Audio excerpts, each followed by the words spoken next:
summer-like weather for the Ohio State spring game in Columbus. Doesn't matter the season. There are always a lot of eyeballs on this program. There's a quarterback battle in Columbus. We've got the Scarlet and Gray game for you right now on the Big Ten Network. It is great to be with you alongside the national champion at Ohio State, the Joshua Perry. I'm Chris Fosters. Welcome back. What's the attitude, what are the emotions like around this program right now? This program is focused on competition. They spend a lot of time in the offseason creating a competitive environment through their drill work, through their workouts. They understand that the Big Ten around them is getting a lot better, so they're going to have to elevate their profile. And I talked to Jim Knowles this morning. He said on defense, competition has been big too. They know they have to improve on that side of the ball. Competition is a key word, and that really encapsulates the quarterback position as well. C.J. Stroud is gone. Kyle McCord and Devin Brown vying for the starting role. And Devin Brown is more of your athletic quarterback. He's a guy you will not see today because he is out due to injury, but he's got a lot of juice and explosion, can create with his legs. Kyle McCord is your prototypical pocket passer. He's a guy who played high school ball with Marvin Harrison Jr., so there is a connection there. There's a big competition that's going to go throughout the summer, but they believe both of these guys have the skills to play at the next level. Ohio State also graduates All-American left tackle Paris Johnson to the NFL draft. Who's going to be protecting whoever the quarterback is? There's going to be a battle at this tackle position. You got Tushbola, you got Zen Mikowski, who are going to be fighting for this job. This is going to be a really tough one for them to figure out because they've got some youth, they've got some veteran presence, and quite frankly, they don't feel like they have to have a decision made when the end of this game comes. They feel like they can compete throughout the summer.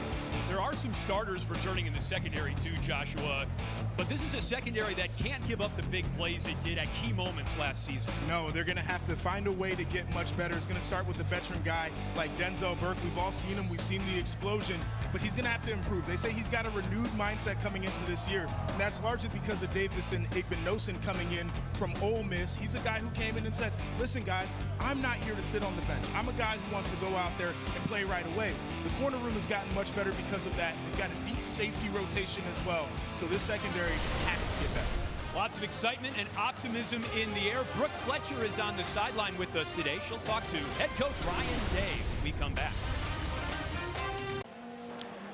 Welcome back to the Shoe. Moments away from the start of the Ohio State spring football game. Now, it's not a true game, especially when it comes to the scoring, Joshua. You don't have to be a math major to figure this out, right? I think you might have to be, but I think for the defense, you see all the different ways that they can score. This emphasizes what's important for them when they're trying to build their philosophy, take the ball away, 3 and out, sacks, force punts, all things of that nature. We got Brooke Fletcher down on the sidelines this afternoon. She's with Ohio State head coach Ryan Day.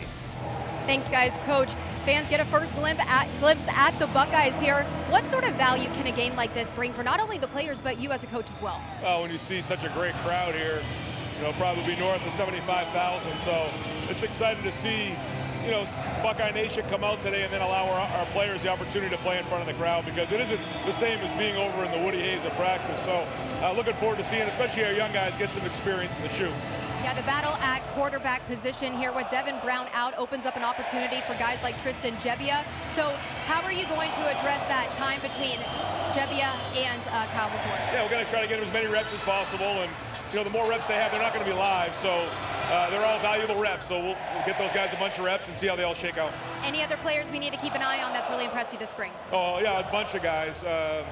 Carnell Tate, for one, has been really tremendous at wide receiver, but there's a bunch of guys that people enjoy watching today. All right, thank you so much, Coach. Guys, back to you. All right, Brooke, thank you very much. Just speaking of Carnell Tate, he's back ready to take the opening kickoff, or catch it at least. There's no one in front of him blocking, but we'll be keeping an eye on him this afternoon for sure, number 17. 75,000 expected on hand for a scrimmage. It's a big deal here, obviously, to get in for $7, but to get the first look at the new Buckeyes, I think is important for a lot of fans. There is the kickoff, if you will, from Jaden Fielding, and there is Kyle McCord wearing the black shirt.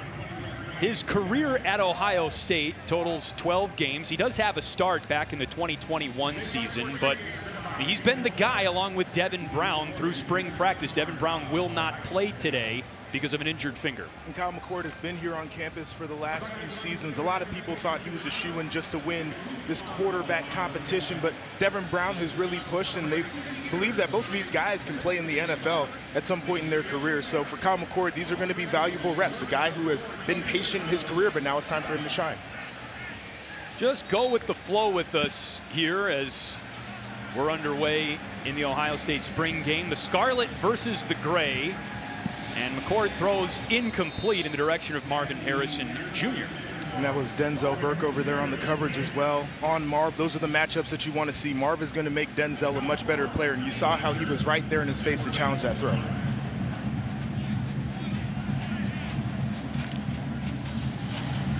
McCord's first career and only career start with Ohio State was against Akron. He threw for 319 yards and 2 touchdowns. Pretty good debut.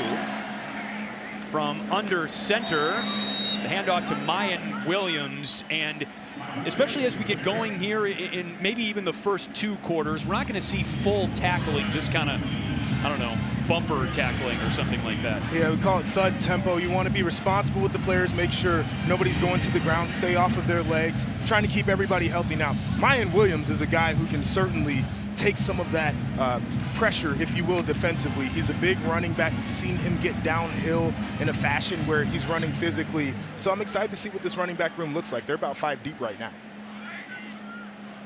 Marvin Harrison Jr. in motion on 3rd down. 3 points on the line for the Ohio State defense if they can force a 3 and out. And they do. A big pass breakup there from C.J. Hicks. Now, C.J. Hicks is one of these players that people are going to be extremely excited about. Came in as a 5-star guy. I mean, he is extremely athletic. In the mental part of the game is what's really starting to click for him, especially with the reps that he was able to get this spring with some of the veteran linebackers out. He has really made strides. So that's 3 points for the Gray team, the Ohio State defense. That's a good start for your unit, if you will, Joshua. That's right. It's a good start for the defense.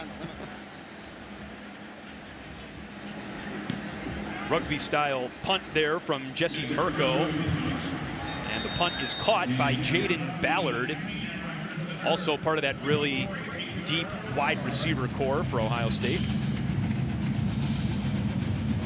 So with quarterback Devin Brown unavailable today, Tristan Gebbia, a transfer from Oregon State, is expected to take the most reps at the quarterback position after Kyle McCord. There he is, wearing the number 14. And to his right, Joshua, is offensive coordinator Brian Hartline, who's gone through a meteoric rise through this program over just 5 seasons. Certainly has exploded, and for very good reason. Obviously, the recruiting prowess, but they see something in the meeting room as well where he can really coach and develop guys, and he can develop schemes that can work on game day. And I'm very curious to see what the balance is going to be between Hartline and Ryan Day when it comes to that game planning this fall. Dallin Hayden is the running back to the right.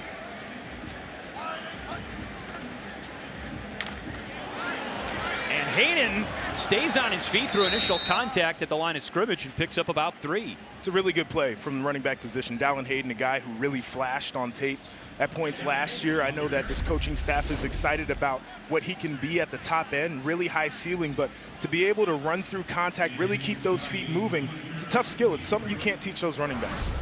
Ran through the tackle by Reed Carrico. Gebbia throws, and the pass is hauled in. Impressive grab by Kyon Graves after he initially appeared to lose his footing. Now, Graves is one of these young wide receivers that folks are curious to get a look at because there's a group that's been here on campus for a little while that Ohio State really hasn't seen on the field. This is going to be big just in terms of impressions for him. He can come out here and have an explosive day. Scarlet's first down of the spring game with the number 2 unit on the field. Here's Hayden catching the ball out of the backfield and brought down at the 40. And I think for Dallin Hayden in his trajectory overall as a player, catching the football naturally is going to have to be something that he can do because of the athletic ability that he possesses. If I'm an offensive coordinator, I see this guy on the football field. Not only do I want him running between the tackles or off tackle, I want to see this guy in the passing game as well. So he's got to really catch the football like he did right there, turn it upfield and get those yards. Second down, and Hayden puts his nose into the pile and is pushed back at the point of contact. Gabe Powers in the mix from the linebacking core for Ohio State. And defensively last year, when Ohio State was best against the run, it looked like what we just saw right there, where there was a mess up front. Those guys really built a wall, and then the linebackers were able to get downhill and fill those gaps. Nowhere for the running backs to go. Here's a third down. Gebbia hands it off to Hayden, who slips through and gets dragged down about 1.5 yards shy of the first down marker. Carrico that time didn't let Hayden go. No, as a linebacker, I can tell you, you get that first one, you're really excited, get a stop in the backfield, all of a sudden you slip through a tackle. It's only going to happen one time. You're going to make sure you get that one down next time.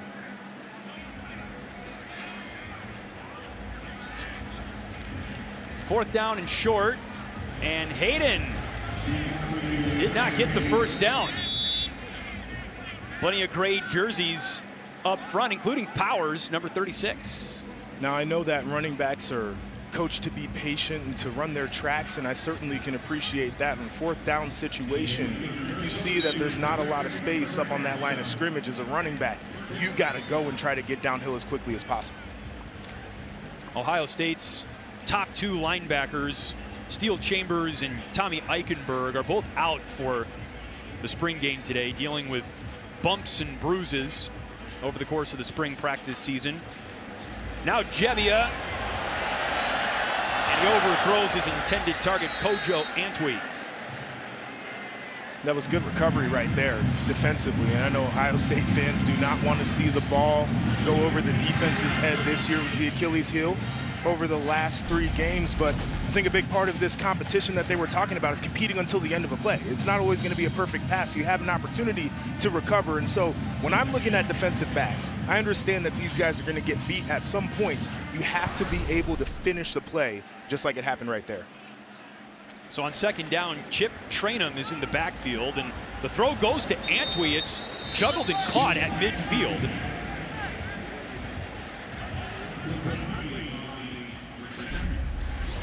Simple outcut right there. Drop back, hit that back foot, and rip it. Now for the wide receivers, you only get credit for catching it once, so you want to see those guys make a clean catch right there. There's a pretty good coverage defensively as well. Good to know he's not trying to pad his stats in the spring game.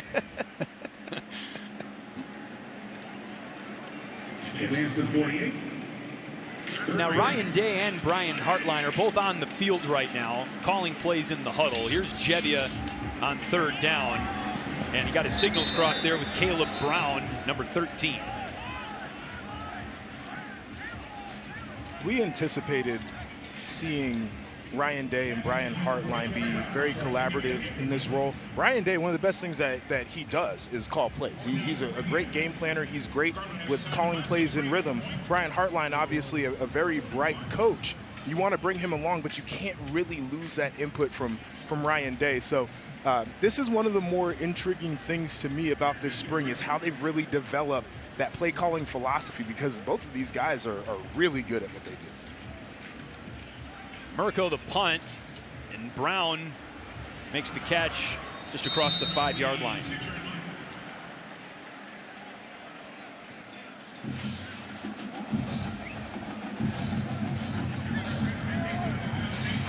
There's McCord, and I think you bring up a great point about the play calling. It hasn't officially been delegated yet or announced who's going to be calling the plays, but you mentioned Ryan Day. You know, there's that pull as the head coach to step into that CEO type role, stay at the 50-yard line during games, but you said it, play calling is his bread and butter, what made him such a talented and promising assistant head coach and now a head coach. Right, and it's more of an art than a science, truly. And you can teach the science aspect of it, and there are certain things in different situations that you're supposed to do, but there's also a true feel to how a game is supposed to be called. And so I think that feel is really what Ryan Day is there for, because Brian Hartline still has to develop that as a first-time play caller.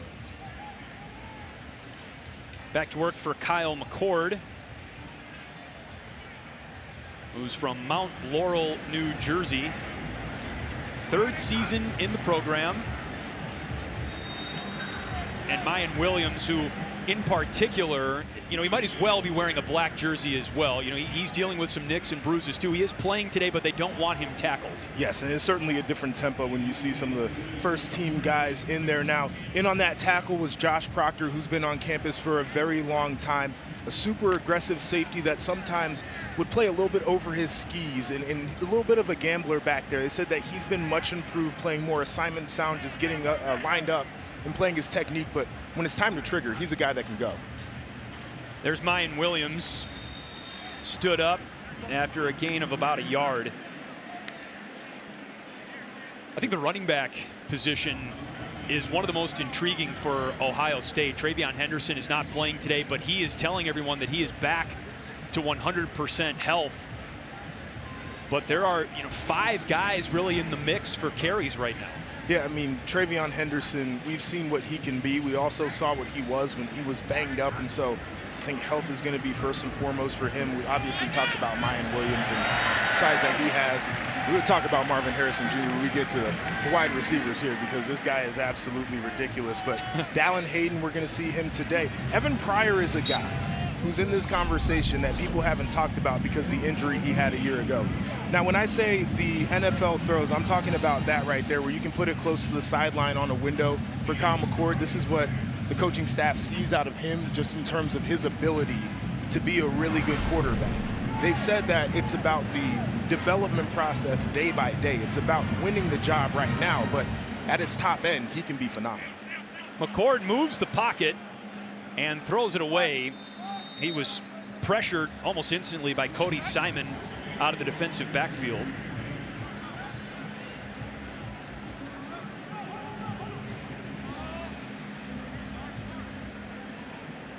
Now, Cody Simon is one of those veteran players that after the season was over, the coaching staff went back and watched the tape and said, how can we find ways to get this guy more involved? Maybe we could have had him more involved a year ago, because they really like the effort and intensity that he brings. That veteran presence is something you can't teach, but you know, when he's playing the game, he's playing it at one speed, and that is fast. It's second down. There is G. Scott Jr., the tight end, who rumbles his way up the sideline. G. Scott, one of the players that head coach Ryan Day said had a really good spring practice. He's a guy who's had to eat some humble pie along the way here at Ohio State. Comes in as one of the top-ranked wide receivers and is told that he needs to transition to the tight end position. He's been in rotation, maybe not to the level that he would want to be. Ended off last year a little bit banged up, but he's just come back to work. McCord flips it, and it's caught underneath to Marvin Harrison Jr. That's good for a first down for the Scarlet team, who trails the gray team, the defense, 5-0 on account of a 3-and-out and a sack. I just want you to see how easy everything looks for Marvin Harrison Jr. as you come across, catch the football right in stride, tuck it, turn up the field, and run. It looks this easy because the guy works like a maniac. And I came to practice yesterday and I said, you know, is it true? Is Marvin really working like that? And Mickey Marotti, the head strength coach here, said, I had to tell him to stop. There were some points in the offseason where I said, you can't train this much. All he wants to do is grind, and this is the reason why. There he is again on the crossing route. You know, they are trying to build his route tree, Joshua. They're not lining him up on the outside as much as they did during the regular season last year. And it's a good thing for Marv, because that versatility is going to come into play when he gets to the league. Now you see him on a deep over route right there, and just the tempo of the route to be able to get over the second level, stay under the third level, really good job. Always focused when he's catching the football, but you know, there's an evolution that has to come with this game too. How do you get off of press coverage? You know, what is your tempo like when you're running your route? All these things he's considering right now as he's trying to take that next step. Brooke Fletcher's got a little bit more on Marvin Harrison Jr. as that's through the hands of Cade Stover, incomplete. Go ahead, Brooke. Yeah, JP, you were talking about just his work ethic, right? And with that mentality, he's always looking for ways to get better. He said, listen, I'm trying to turn a 5-yard catch into 20, a 20-yard catch into 60. That's one thing I'm really conscious going into next year, and I'm practicing on that. Always trying to find ways to improve. Specifically the yards after the catch. It's huge to be a catch and run guy for the next level. I think those are the explosive types of players that organizations are looking for. And Marv has been great when it comes to contested catches. And he's been great when it comes to, kind of moving the chains. But when you're talking about those really explosive plays, Jackson Smith and Jigba used to have them here at Ohio State. That's where Marv wants to level his game up. It's amazing. His offensive coordinator, Brian Hartline, of course, a former Ohio State receiver as well, said, some players try to get better in yards. Marvin Harrison Jr. is trying to get better in feet. I mean, he is really just fine-tuning things right now, but that's what the greats do. Third down for McCord, and that's broken up, intended for Carnell Tate. That's Burke. Yeah, I mean, and this is what we wanted to see, if Burke could come out here and really put this game together, right? Because he's a guy who's shown flashes on tape, but he's been really inconsistent. They said Carnell Tate, even for a young guy who just got on campus, has been one of the best playmakers this spring. And he goes up and he challenges that pass. He's able to get a hand on the football. And Jim Knowles has emphasized the importance of being able to get more tip balls. They said they have more tip balls this spring than they did a year ago, and that shows the improvement that they're looking for. That field goal is no good from Jaden Fielding. And a good drive for the #1 offense on this day in the spring game, but no points.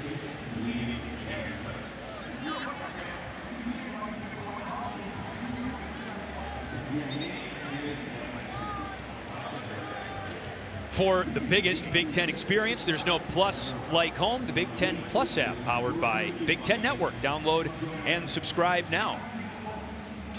Loaded slate of spring football today on the Big Ten Network. Penn State, Michigan State to follow Ohio State here on a glorious afternoon in Columbus. Here's Chip Trainum with his first carry of the spring game. Trainum part of that running back room, Joshua? Yes, and Chip Trainum is a guy that I don't know if enough people are talking about just from the impact that he had a year ago. He comes in as a transfer guy, starts off at the linebacker position, is actually returning kicks as well, transitions to running back.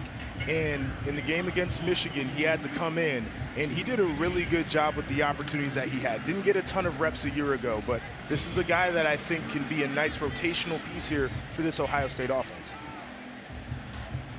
9-yard gain on the play. It's 2nd and 1. Trainum motioned out of the backfield again.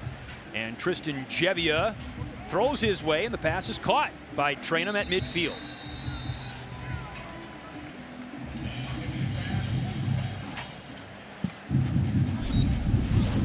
Gebbia, veteran guy on this roster, even though he is a new guy. It's a nice rhythm throw right there. And I think the benefit of having Gebbia around is he has declared that he wants to become a coach at some point in his career. And so he's really into the X's and O's and how the game works. And with the two guys that are competing at the top for this quarterback spot, he's been somebody who's been able to provide great perspective and keep pushing both of them in that room.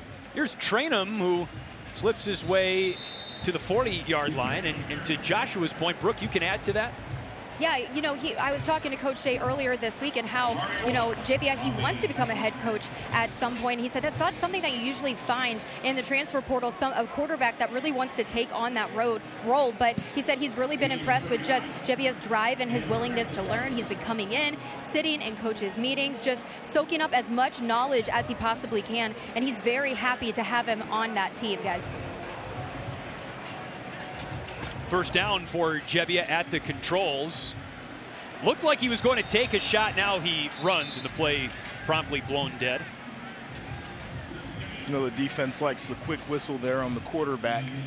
Get a sack, add some points to the scoreboard. 2 points for the defense on the sack. Kenyatta Jackson, number 97, big dude, 6'5", 252. He's got one of those bodies that you build in a lab. You want your guys to look exactly what he does from a physical standpoint. And has had a good spring practice as well, putting it together on the field. Gebbia, they let the play run this time, and as Gebbia angles his way toward the out-of-bounds line, looks like they mark him down at the 37. defensive coordinator Jim Knowles in his second season after coming over from Oklahoma State. Got to catch up with him this morning, and he talked about the importance of not having such a steep learning curve this spring. A year ago, he was coming in. He's just installing it from scratch, brand new. And it's a complicated defensive system that he likes to run. Now these guys have a baseline. They have an understanding of what the defense is supposed to look like and where the pieces fit in. And now it's more about competing than about just trying to know where you're supposed to be. Gebbia has either tried to run or has broken the pocket 3 straight plays now. He's got some movement skill to him, too. You see a little bit of burst when he really decides that it's time to pull that football down, which I think is a benefit to the quarterback position, the way that the game is played these days. Played in some big games at Oregon State, the Civil War game against Oregon. You can tell that the apprentice program that you and Brooke talked about, Ryan Day's so excited to kind of add that wrinkle to Ohio State this season. Train him on the carry, and he's wrapped up right at the line of scrimmage by Jack Sawyer. Now, Jack Sawyer is a guy that I think a lot of people have questions about right now, because there was this Jack position when this new defense was first installed, and he was supposed to play that role. The question about, is this the body type that can really play that role? What's his versatility truly like? We'll have to wait and see, but that's a player people are excited about. Yeah, and they did not put him at the Jack position because his name was Jack. They tried to put him in that hybrid role of defensive end linebacker. There's Trainum brought down just shy of the 20-yard line, but going to take a little bit off his plate, just keep his hand in the dirt as a traditional defensive end. He's really happy about that. Pin your ears back and go, right? I mean, those guys, all they want to do is hunt and eat, and so you give them the opportunity to go out there and do that. And if they're doing that, then the linebackers can be more involved, float the football a little bit more, right? Tell you what, I played behind a guy named Joey Bosa who was pretty daggone good. And it's probably the reason why I had so many tackles. It wasn't because I was that good.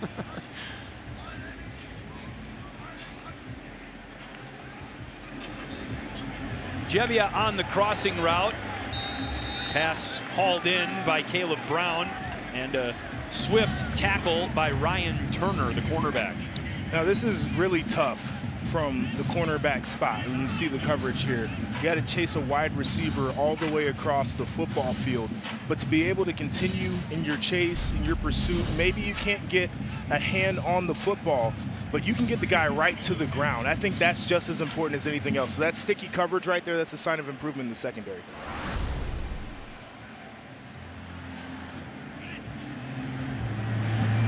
Ohio State tries its second field goal attempt of the day, and this one is good, a 38-yard try. And the Scarlet team is on the board for the first time.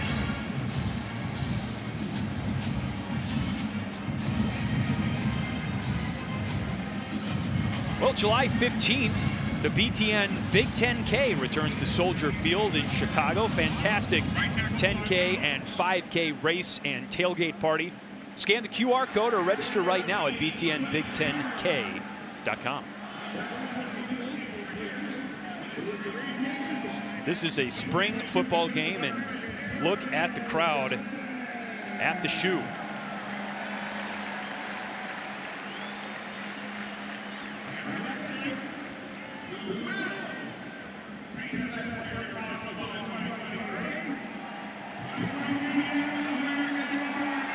Right now, a lot of pomp and circumstance to go along with the spring game.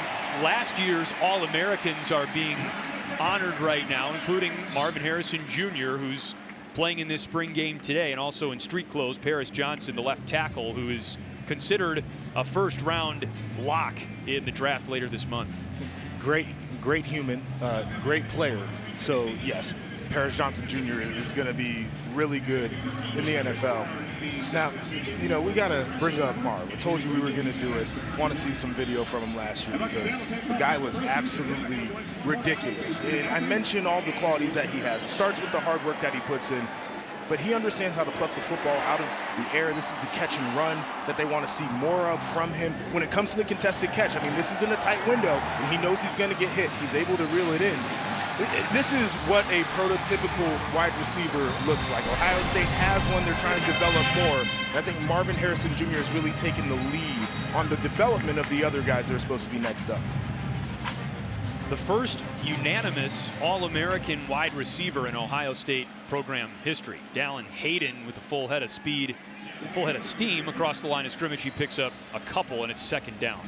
That was Lathan Ransom there, too, I believe, on the tackle. This is one of the safeties that played a year ago. And like I said, this is a deep safety rotation. It was a room that was embattled toward the end of the year with some of the coverage issues, maybe some of the run fits, but it's a group that's refocused truly, and they're ready to turn the page, and I know a lot of folks are excited to see what this new chapter looks like. Kyle McCord at the controls, and Ohio State's defense is going to want a sack for that. Caden Curry was the defensive lineman in the picture. There's Cody Simon.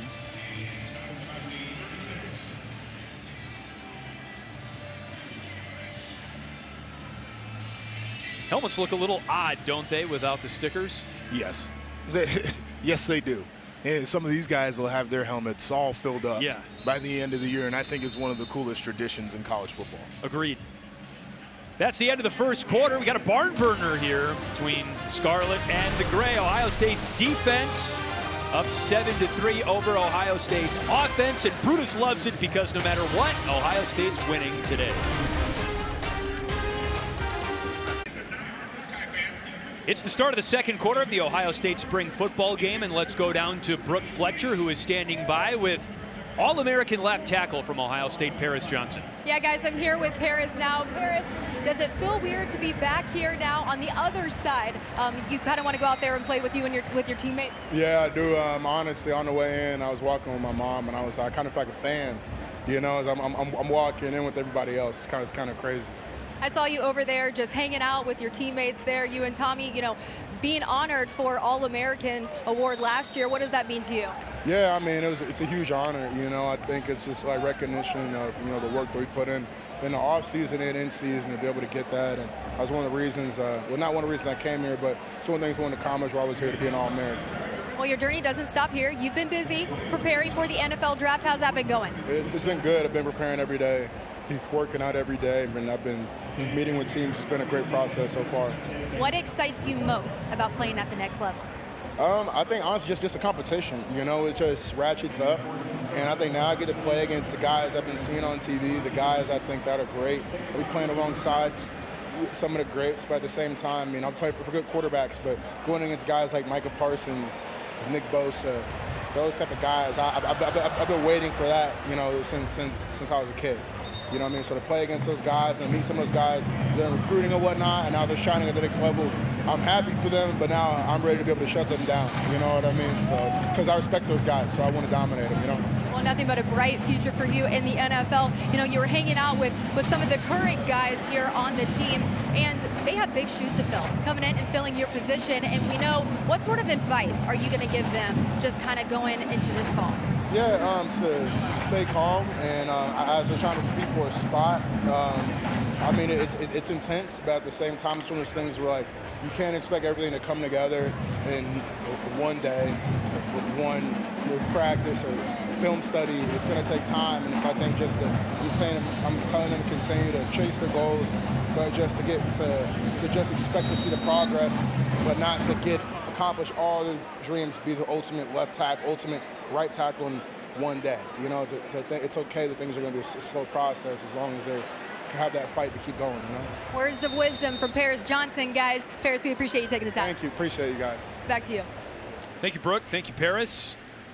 Pass caught by Joe Royer, the tight end, on the last play. That's seen the defense, the Gray team, go up 13-3 on the Scarlet team. The second quarter only 12 minutes long, by the way, a little bit shorter than the first. No, both sides of the football are playing a thinner playbook than they typically would in the fall, but you can see how much that's paying off defensively because these guys are able to really just play fast. You're seeing a lot of contested throws. You're seeing guys crowd the line of scrimmage in the run game. You're seeing them get after the quarterback, and I think that's from the simplicity of the day. And also, these guys are excited to get back in the horseshoe. Yeah, Jermaine Matthews broke up that last pass. Jim Knowles, defensive coordinator, looking on. Guy to my right knows all about playing on this field, in this venue, at this university, the national champion Joshua Perry. You know, this is a big day, especially for the young players, too. A chance to show their potential, get in front of these fans. You know, maybe as you get a little bit older, get to that veteran status, this becomes, you know, the shine wears off a little bit. That pass caught by Kojo Antwi. Yeah, I mean, this is one of those places that's really special. And so guys come out here, and even when the crowd is maybe a little bit more subdued, you run out of that tunnel and you still get those butterflies. Yeah. I think for young players, it's important to go through those mechanics. Also, the fact that they might not have actually played in a game. So just understanding what warm-ups are supposed to be like, getting comfortable in the locker room. I think all of those things are extremely valuable for the guys on the roster that haven't gone through this before.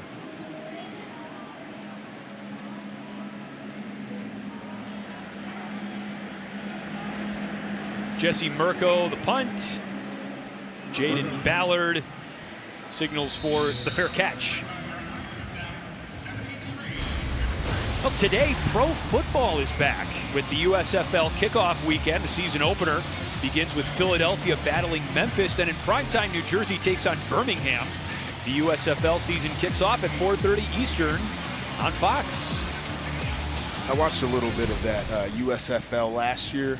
Exciting product. It was a lot of fun. Yeah, who says spring football is just at the collegiate level? Great to have the USFL back and on our network.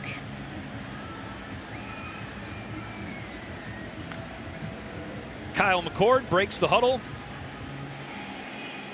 McCord was listed right below C.J. Stroud on the depth chart last season for Ohio State. Devin Brown, remember, is not playing today. It's considered a two-man battle primarily going into the fall for the starting quarterback position, McCord and Brown. Brown underwent a minor procedure on a finger on his throwing hand. It's not expected to even hold him back from summer workouts, so it's a wide-open competition. And I think the battle with these quarterbacks right now, just in their development, is that C.J. Stroud was taking lion's share of the reps a year ago in practice. A lot of people don't realize that once you get into in-season practices, if you're running, sets of plays, the starting quarterback might get 6 of them. The backup quarterback may only get 3. They might not get any at all.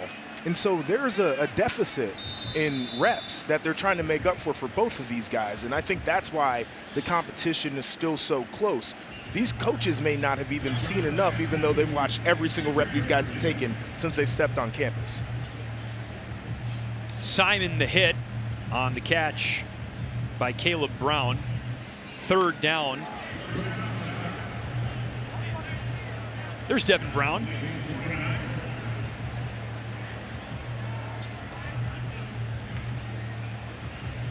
McCord airs it out, looking for Ballard, and the pass incomplete.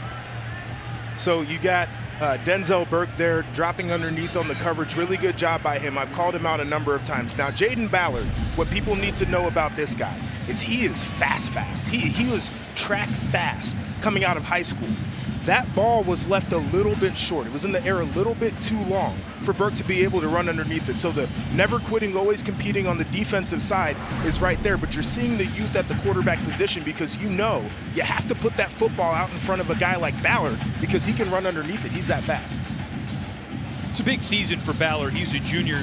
He came into the program in the same class as Marvin Harrison Jr., as Emeka Egbuka, that really good wide receiver class, and there have been a lot at Ohio State over recent seasons. Hasn't had the on-field success that Egbuka and Harrison Jr. have, but he's got the tools, as you said. And he's got the patience, too. He decided he was going to stick around because you see a lot of guys in his situation that hop in the portal, and I don't necessarily blame guys for wanting to go somewhere where they feel like he could play, but he also thought that he could develop under Brian Hartline as well as he could develop anywhere else. That was the more important part of the equation, and so he's here right now. with an opportunity to really take that next step as a great player. I've been told this spring he's opened some eyes, he's sharpened his game, it's got to translate into the fall now. And you saw Emeka Egbuka and Julian Fleming on the bench there for Ohio State, dressed, but they will not play today. Why not throw the gear on even though you're not playing, you know? Yeah, be a part of the team. Yeah. Go ahead, get dressed up. Yeah. I don't know if they're going to be in case of emergency. I don't think coach is going to let them go in that situation, but it's certainly moral support from the bench area. On first down, here's Chip Trainum.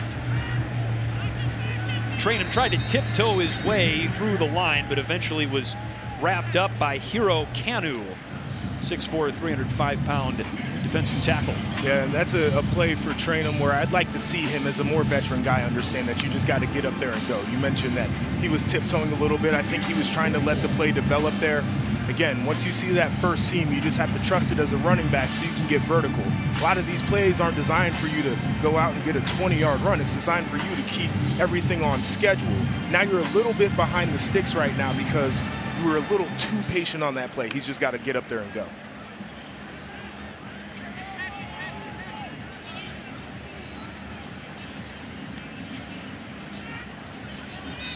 Trainum stacked up, and there's a player we've called out already on the defensive line, Kenyatta Jackson.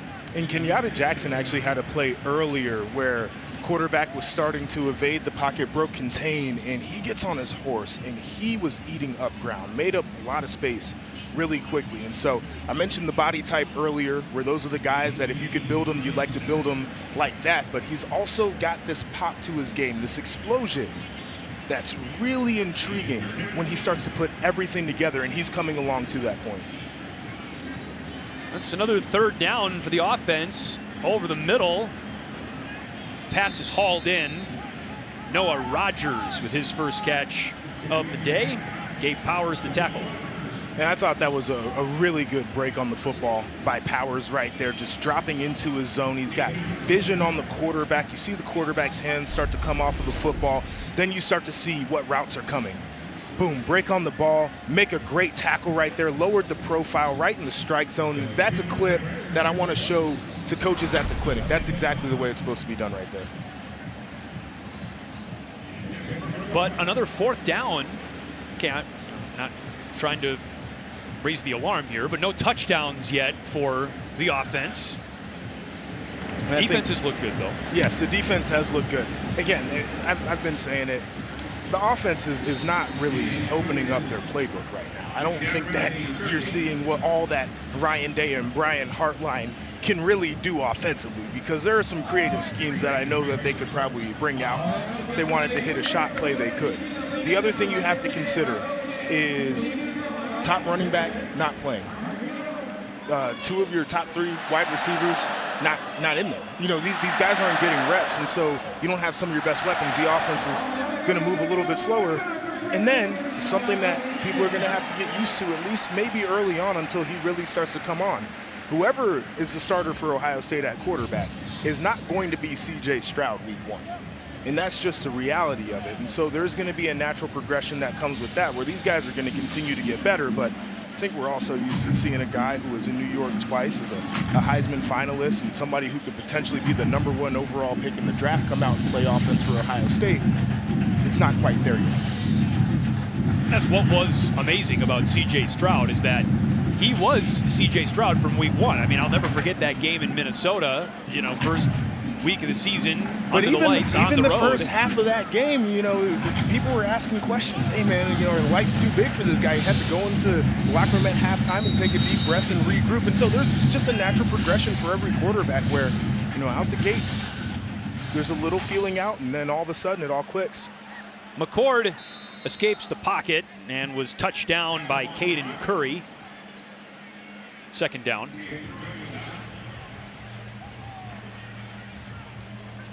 Now, a guy who's been in the backfield a couple of times we haven't really spotlighted quite yet is Michael Hall Jr. And there he is right there. He was first to get to the ball on that play. He was a terror last year for opposing offenses. I mean, this is, this guy is absolutely ridiculous. You'll see him on the interior of the defensive line right there. The way that he's able to slip past these blockers and get upfield, the athleticism is crazy. But the thing that I think he has to work on is the consistency to his game, because you'd see him have a big game, and then in other games you'd ask the question, what more is in the tank for him? And so that's a part of maturity for every player. And if he can play at a consistent level, the sky is the limit for this guy. Here's McCord on 4th down. Pass is caught by Caleb Brown, and he has a first down for the offense. Just to put a tie on that point that you just made, Jim Knowles was talking about that group wide for the defensive line. They got a lot of guys with skill, but can you sustain that on an 8, 9, 10 play drive? Can you sustain that into the 4th quarter of a game? It's not just about the first quarter, as that's a catch and an impressive one by Jaden Ballard. And these are the things that folks have been talking about with Jaden Ballard and his ability to become a breakout player this year. I mean, you stab an arm out there at the football, you're able to reel it in, make sure that you're down inbounds. It's a really impressive play, and it gives this offense another weapon for a quarterback that's going to be developing. That's exactly what Ryan Day and Brian Hartline and company are going to want on that side of the football. 2nd and short. Here's Dallin Hayden, and he's hit by Sawyer, the defensive end. To get back to the defensive front, as you were saying, Jim Knowles is spot on with that, because the players who were starting last year all showed at moments that they could be, All-American caliber guys. But the body of work is what makes you an All-American. They've got to sustain that. And you can see it reflected in some of the explosive games and numbers. But then you look back at the season and you say, well, the totals for sacks or the totals for TFLs might be a little bit lower than I anticipated based off of what the highlight reel says. They need the highlight reel to be the consistent play instead of just a flash play. True freshman Carnell Tate with the last catch for Ohio State. Brings up 2nd down. McCord on the pitch to Hayden. Hayden tripped up. A fine play by Cody Simon.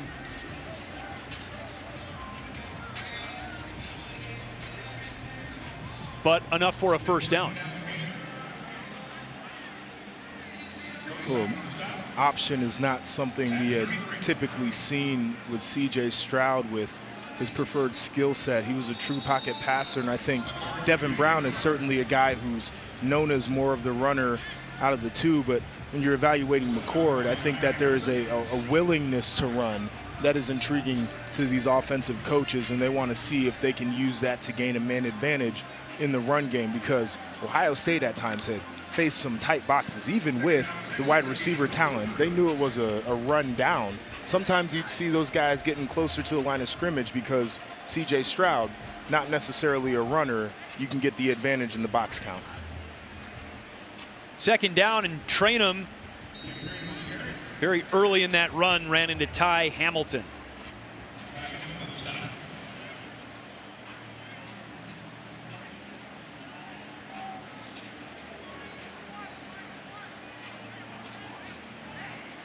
No huddle for Ohio State. Going through some simulations, looking over to the sideline for a play. It's McCord looking for the tight end Royer, and it's incomplete. A lot of folks inside the Woody are excited about Royer and what he can do this year. He faced some personal challenges a year ago as a young player that kept him really off the field. And last year in the spring game, he even flashed. Now he's a year bigger, faster, stronger. And this is a deep tight end room overall, but Joe Royer is that player who could truly be a breakout this season. Couple of guys at that tight end position that could be poised for big seasons. Might even see some 13 personnel, 3 tight ends on the field. Everything goes right. McCord to the end zone looking for Tate, the freshman, incomplete. He's covered by Jair Brown.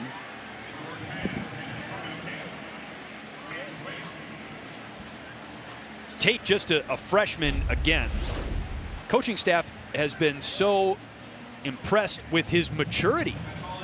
What I was told about Carnell Tate is that as a guy who had only been on campus for 2 or 3 months, he's one of the first players that's in the building. He's a grinder. He got into winter workouts and, he was saying, "Coach, give me all you got." And Coach was like, "I don't know if you understand what that means." He said, "Whatever you got, I'm ready for it." And it's a really rare perspective to have as a young player because I was an early enrollee as well. And I promise you, I was not asking Coach for any more than what they wanted to already give me. And so he's a guy who saw an opportunity and was probably in recruiting said, "Listen, you can come in and compete and win a job." Nobody's guaranteed anything when they come into Ohio State, but when he heard you can compete and win a job, he took that to heart, much like he does his work, his training. They say he does the same thing with study tables and academics. Very mature young player. Brian Hartline running to adjust the personnel, something that he might not be able to do quite as readily in season when he's on the sideline.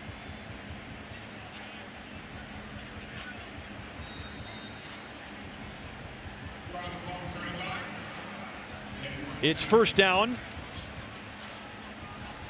Gebbia, the quarterback, and he throws wide of his intended target, Kyon Grays.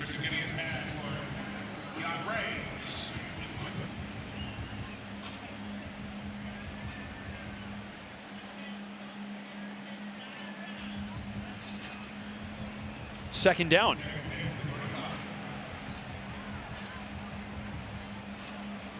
Ryan Day's first spring game was 2019. Justin Fields was the quarterback. Fields didn't play very well in that spring game either. He had 4 completions, I think. And it just goes to show this is very much a work in progress at this point in the calendar year. Coaches see the spring Trainum game with the longest play of the day by far for the Ohio State offense. And their first touchdown of the spring game. Chip Trainum.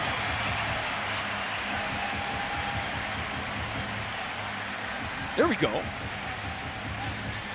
No, the offense is going to be happy. The defensive staff on the other sideline is jumping up and down, ranting and raving right now. And this was something we saw late in the season from the Ohio State defense. You see a guy come underneath a block that's probably supposed to make it over the top. You're not filling the gaps properly. And all it takes is one.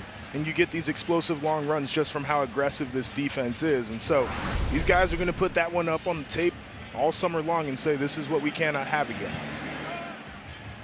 Trainum showing off some wheels, though. And again, like I said, he's a guy that I think can be a really good piece for this offense. And he's listed at 230 pounds. Yeah. I mean, having top-end speed like that. They had him playing kick returner at times last year. I mean, a 230-pound guy back there, but they were like, man, he hits it hard. Like, he goes fast in a straight line, one speed. They believe in that. He just showed it right there. I mean, he outran the defense. For a big man, that is very fleet of foot. First touchdown of the day for the Ohio State offense, wearing the scarlet, or black in the quarterback's case. You know, and for the running back position in particular, Ryan Day commented on this.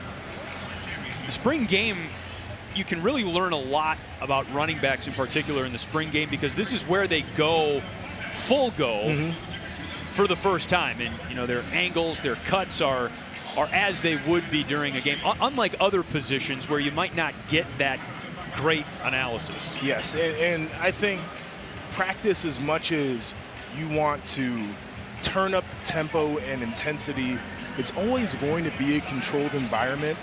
Whereas you get in a game situation like this where things aren't scripted as they are when you come into a practice, you really do get to see what the running backs are seeing and feeling in real time, how they're attacking in real time. So it is a great evaluation point, probably much better than some of the other position groups out here today.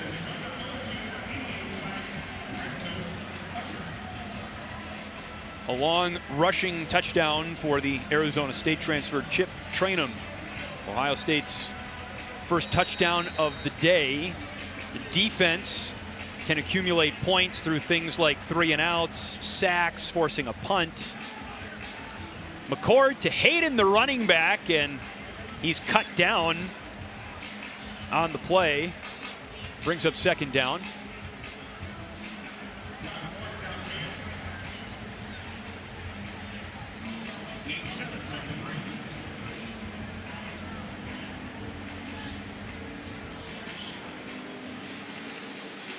Hayden on the ground picks up a first down. One of the things about Dallin Hayden that I really liked last year, and I know he was a very young player, and it's what you do as a young player, but he would get the ball from the mesh point and it's full speed into the line of scrimmage, and sometimes that's the best way to attack because these holes open and shut extremely quickly. There are other times that you really do need to be patient and let the play develop, but when he gets that full head of steam, he's very hard to bring down. He's third on the team in rushing last season. As a freshman, 553 rushing yards. Again, this is his first spring season. He was not an early enrollee. Still in the backfield on first down. McCord dirts it. And pressure pretty quickly from Jaden McKenzie on the play.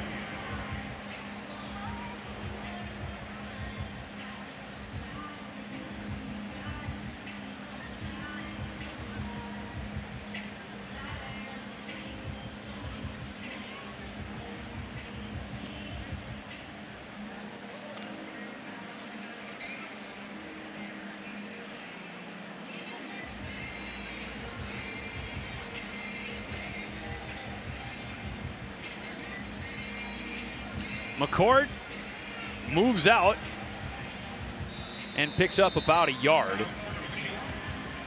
That is one of the areas of his game he wanted to train in the offseason, extending plays, moving the pocket, getting to his spot, and resetting faster when things do break down.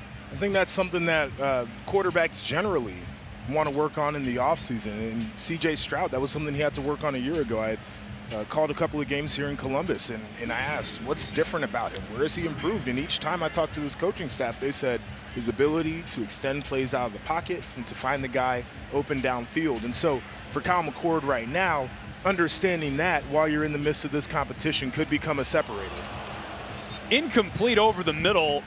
Jelani Thurman, number 15, a mammoth tight end, was the intended target, and a good play breaking it up by the safety Sonny Styles, whose dad is a Buckeye. Sonny Styles is one of the names that folks are excited about, and so is Jelani Thurman. I mean, these are two young players that I think have extremely high ceilings. Both of them are those body types I talked about that if you could build them in a lab, you would build them for their position. And so I think defensively, Styles is going to have to play, and he's going to have to play well this year for them to truly take a step because of the range and the physicality that he can play. Thurman on the offensive side in that tight end room, certainly crowded over there. The guy can run. He is huge. He comes from an athletic background. His mother played professional basketball. So he's ready for this moment. And they said another one of those freshmen, early enrollees, coming in right away, ready to compete for a job. It's another point for the defense on the forced punt as we're into the final minute of the second quarter.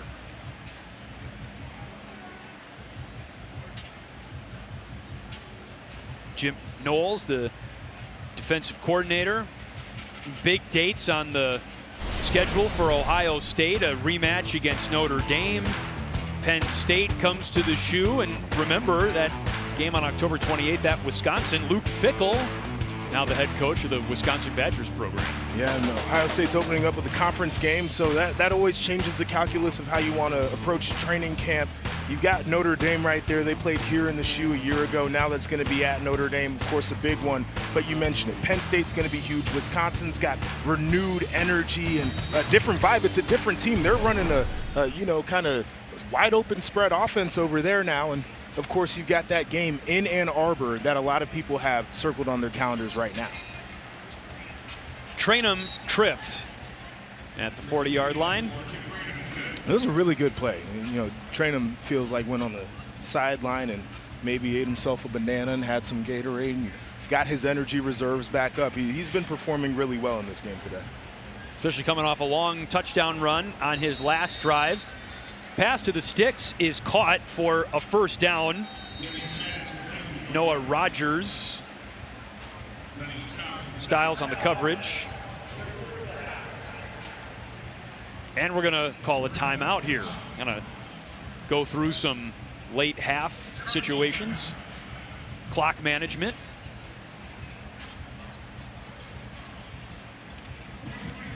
Plenty of Big Ten football today. It's going to be a great big show tonight. Highlights and news from around the conference. 9 Eastern on Big Ten Network. Ohio State, Penn State, Michigan State with their spring games this afternoon. You know, I'll tell you about these situations. I think this is some of the most critical work that can go on in a spring football game for numerous reasons. Because this is not a controlled environment like you do in practice when you're going through situations. You have crowds. You can feel the ebbs and the flows. Coaches are calling it right there on the field. I think for players, too, to get the mechanics down, because if it's not great in practice, you can stop it and you can slow it down and you can reset. They're going to get penalized here if they do that. And I think it creates more urgency. And so situational work, to me, is always valuable. And when you can get it out here in front of a crowd, I think it even increases that value. Gebbia in trouble and sacked, if you will. Hiro Kanu, the defensive tackle who's been involved on a couple of backfield pressures now. And some more points for the defense going into the locker room at halftime. One splash play for the offense. Chip Trayanum makes a house call on an end-around run, but other than that, some impressive plays by the defense. Kyle McCord, one of the front runners for the starting quarterback position this season, heads to the locker room. Conversations in the spring game locker room always pretty unique, because you know you're on the same team, but you're talking a little trash. You got to make the adjustments. So be fun to see how they come out in the second half. Brooke Fletcher is with offensive coordinator Brian Hartline. We saw Tristan Gebbia and Kyle McCord get some action under center. What did you see from them in the first half? They're doing a good job seeing things. I think that, at times maybe we could do a better job, protecting for them and also getting the ball out. Everyone's got to do a better job. I mean, the receivers need to be getting open a little faster. We got to do better, a little bit better in protection. But they're doing a great job taking care of the football, not turning things over, and really trying to run the offense. All right, on a positive note, though, Chip Trayanum, he made some noise towards the end of the first half there. Who else stood out to you?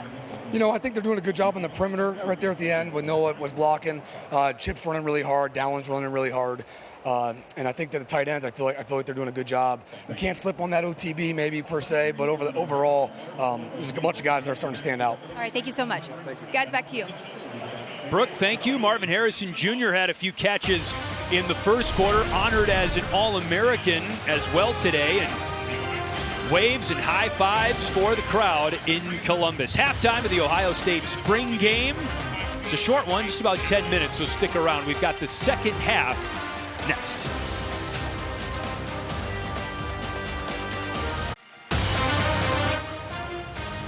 Spring football on the Big Ten Network is brought to you by the USFL. The USFL season kicks off today at 4:30 Eastern on Fox.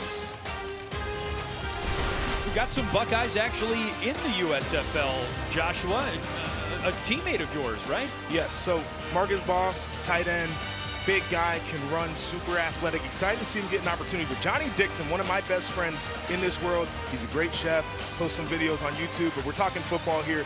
He's a guy who's dealt with injuries, but he's explosive. He is fast, he's sure-handed, and he's a great teammate. So excited to watch him play again this year, too. Well, I want to talk about what he makes. We can talk about that. Yeah. Johnny Dixon, a great chef, and he's playing in the USFL.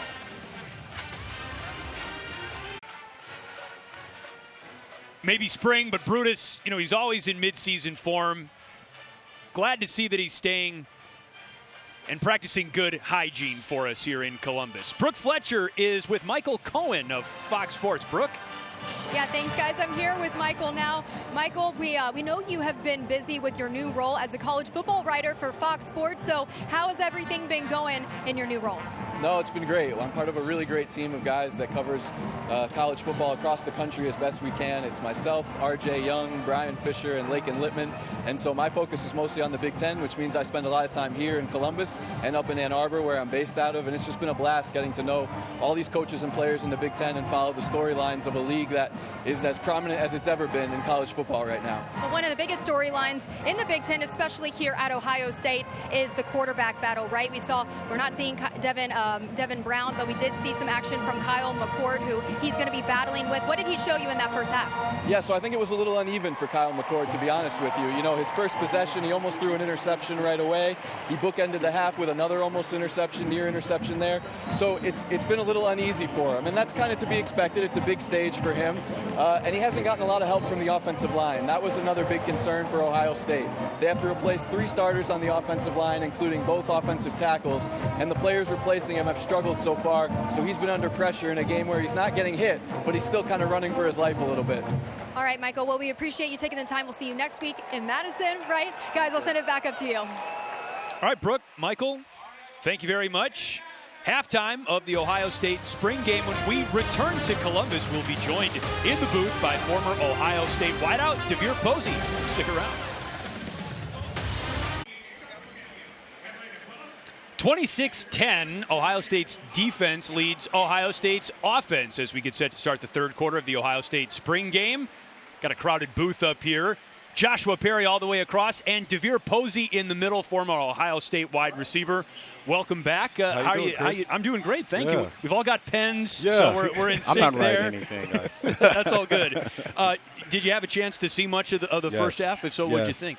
I love the spring game, right? It's your first look at the new team. Also, you get that little tidbit you need for going into the fall. So big storylines with Kyle McCord and obviously Devin Brown. Obviously, I wanted to see what was going on with the defense. The defensive backs, they made some changes. Coach Knowles has put in some wrinkles. And also want to see how the offense flows with Brian Hartline. You know, he's calling the plays this year. Another former Ohio State wide receiver, as a matter of fact. And how about the depth at that position right now for the Buckeyes? I mean, you're seeing guys like Jaden Ballard, you know, making one-handed, toe-tap catches in the spring game. I'm standing next to Garrett Wilson. This place just hardline these guys, man. They do it year after year after year. Got to be something called Receiver U here in Columbus. Now tell me your perspective, right, as a wide receiver. If you're working with a younger quarterback who doesn't have that starting experience, what are some things that you can do to help him out? I think even more than just the receivers, I think Kyle McCord is very lucky this year because experienced running back room, experienced tight end group, and they have depth in all of those positions. So if he just does a good job as a game manager, I know that can kind of come off as negative sometimes, but just put it in the playmaker's hands. Number 18, he's pretty good, right, Josh? He is. Just put it out there. He'll go get it. Well, DeVier, stick around for the third quarter. Ohio State's defense certainly has its hands full with Marvin Harrison Jr. and the wide receivers, and Brooke Fletcher is down on the sidelines with defensive coordinator Jim Knowles. Coach, what did you see from your defense in the first half? You know, aside from one play, I thought we did a great job of, keeping the ball in front of us, keeping it inside, running to the football, and competing. There's a lot of players that are looking for the spring game as an opportunity to showcase their skills. Who stood out to you? Denzel Burke, I love the way he's playing at corner, and Jordan. Those guys are just playing with confidence. Last spring was about learning the defense. This spring's about competing. All right, thank you so much, Coach. Thank you. Guys, back to you. All right, Brooke, thank you very much. There is Denzel Burke continuing the strong spring practice that he had. We heard from Ryan Day that he was disruptive, has been disruptive in spring practice, breaking up a lot of passes, and that's been on display in the spring game as well this afternoon. And it's important that he did that. And I talk about competition, and these guys have all been competing. But I think one of the catalysts for this level of competition is Igbinosun, the transfer from Ole Miss. Because I heard from this coaching staff that when he came in, he made a declaration that he wants to play right away. Guys started looking over their shoulders a little bit saying, okay, well, if this guy wants to play, what do I have to do to level my game up? And I think that's how you create a really deep room that can go out there and compete with the best of them, because the best are already competing at the top of their room. Hey, man, that's the best things about the portal, Josh and Chris, that you can go in there and find a veteran that comes in with that that just solid confidence and can push your starters. And, you know, when your job isn't safe and you're competing every day, you're naturally going to get better. And that's why you commit to a place like Ohio State. Portal a little bit different now. I mean, let's just call it what it is. A lot different than even a decade ago when you were playing DeVere. Yeah, you can go and find talent right away, and I think it's kind of affecting the high school level, right? These guys got to be ready to play immediately. There's Brian Hartline, the offensive coordinator, in the huddle. Just one touchdown for the offense in the first half, a run by Chip Trainum. And Kyle McCord leads the offense out for the third quarter. Dallin Hayden is the tailback. Caleb Brown in the slot. McCord checks it down. There's Hayden. We've seen a lot of running back utilization out of the backfield in the passing game. That's a gain of about a yard. That was a smart play by McCord as well. Just checking that one down. You can see defensive linemen dropping out of the line of scrimmage. It's not one of those where, you know, you want to get risky. They got a lot of guys to cover just a few. Make sure you take the play that's a simple one. Stay on schedule. Continue to manage that offense, as DeVere said earlier. So yeah, about second and medium here. On the ground to Hayden. He runs into Gabe Powers. Man, we've called his name a lot in the first half, Joshua. He's a downhill guy, right? And what I mean by that is when he sees the ball declare, he's going to find himself in the line of scrimmage trying to make a play. Now, the flip side of that is sometimes those guys can be susceptible to play action schemes and the ball can go over their head. So there has to be a balance to it. But when you talk about a true run stopper, he's proven that to us today just by the way that he triggers. Yeah, really expect some shell coverage here on this passing situation, Josh. Yep. Nearly intercepted. Great.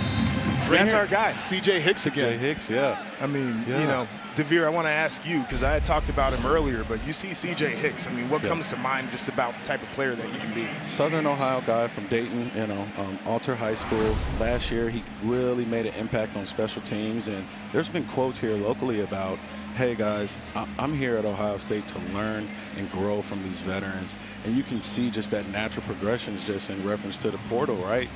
He's taking the old school route of just becoming a player that gets better over time. And you're seeing it here this spring with the injuries of Steele Chambers and Eichenberg. He's really taken the majority of the first reps this spring. So I see some growth there. And to be able to jump that route on that high-low combo, that's big. It is big. It's what they're going to need. Speaking of great Ohio State wide receivers, a few of them on hand here today. We've got Garrett Wilson standing by with Brooke Fletcher on the sideline. We'll get there after this play. Tristan Gebbia, the quarterback, with the second offense on the field right now. Hayden, the running back. And let's go down to Brooke. You're quite the celebrity around here, Garrett. You know, Brutus coming up to you, taking pictures here with fans. What's it mean for you to be back here at the show? It's so awesome to be back and feel the love the same way I love this university. You know, it's always been great for me and special to me, and it's awesome to be back. Well, I would ask how your rookie year went, but I mean, you won Offensive Rookie of the Year in the NFL, so I would imagine it went pretty well, but, you know, just describe what that year was like for you. Yeah, I mean, it was a year full of learning experiences, and me being the person I just wanted to be a sponge. You know, I wanted to learn from every experience, all the veterans around, and make sure I was always better the next week. And to see it pay off at the end of the year with the award was really awesome for me, but it was never about that for me. And you know, hopefully these next upcoming seasons we can win some games and a lot more things come with it, you know. I mean, there were a lot of young stars. You, Sauce Gardner, Breece Hall. I mean, it goes on and on. So expectations for the Jets this upcoming season? Yeah, you know, we expect to go out there and win every game. I know how we're built around the facility, and that's the competitive nature in us. You know, we want to go out there and win every game, and we expect to. We feel like we're good enough, you know. So for us, you know, it's a confidence thing, and we're going to continue to build it as young guys. And I know we're excited to prove, you know, put the NFL on notice. You know, we feel like we get slept on year in and year out, and being young guys, we got a little chip on our shoulder, ready to prove something. We're excited. Lastly, you had a great career here at Ohio State. Marvin Harrison Jr., a lot of people are talking about him. What do you see from him and his skill set? I mean, he's as good as, he's better than anything I've seen, you know. So watching Marv is truly an honor, and I got to see him since he was a young kid, you know, or not a young kid, a young guy, and you know, in the facility. And you know, he's got the right head on his shoulders, goes about things the right way, and and then you can ball, and it shows on Saturdays, it shows on days like this, and but most importantly, he's a great person, and I'm excited to see the success that he's having. All right, Garrett, I appreciate you taking the time. Thank you for having me on. Guys, back to you. All right, Brooke, Garrett, thank you very much. Marvin Harrison Jr. moving the chair with him as he walks up and down the bench. There's Garrett with Brutus and Brooke. Garrett's still a celebrity here. Tell you what, no one will be sleeping on the Jets if they get Aaron Rodgers as their quarterback. Right. Expect some moves to happen in about, 12 days at the draft? Yes. Pretty sure that they need a single caller, but I don't want to give up on Zach Wilson yet. That guy just had a rough rookie year. Yeah. He can probably still get better. He has a lot of tools in his tank, and just love to see him grow if they can't get that deal done, Josh. The weapons are young around there. I mean, Garrett obviously a part of that, but the future really is bright. They just got to put it together. Here's Chip Trayanum once again, explosive run. Yeah. Finally wrapped up by Sonny Styles, maybe saving another long touchdown run from Chip Trayanum. I think for Chip, it's been important to come out here and look like this because it's going to be a crowded running back room, and everybody's going to be fighting for those reps. And DeVere, I know at wide receiver, it's so different because you've got multiple positions out there. It's typically only one running back in the game, so he's really trying to shine. Yeah, you just want to know how they're going to use the backs this year. A lot of the times, Trevion started off drives last year in mind with finishing and be that goal line back. Couldn't get out of that break there. But the defensive backs are jumping all over these passes today, and I'm really excited what I'm seeing in the back end. No big plays really yet, Josh. Not in the passing game. That's been huge, and I had talked about it earlier in this broadcast, but that's a group to me that has to be much improved for this Ohio State team, defense specifically, to get to what their objectives are by the end of the year. So from the safety room, they've got a little bit of depth. I think the corner room looks much improved right now. Talking to Jim Knowles before we got started today, he said, sometimes when you're at a place with an explosive offense and defense gives up a big play during practice, some of the guys say, well, that's Marv. Marv is supposed to do that, right?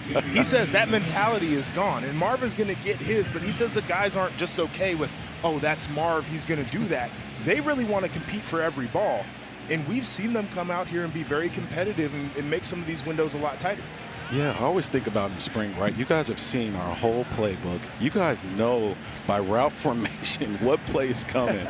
That's why a lot of these guys are running, jumping on plays and running downhill and not really worried about the double move. They can feel it coming, Josh. Well, and defensively, right, you simplify things. Offensively, you simplify things to come out here in spring, but it makes it a lot easier for the defense if we're being completely honest. Because I can play my base coverage, and, you're coach isn't trying to show all of his offense number 71. That penalty's been declined, fourth down.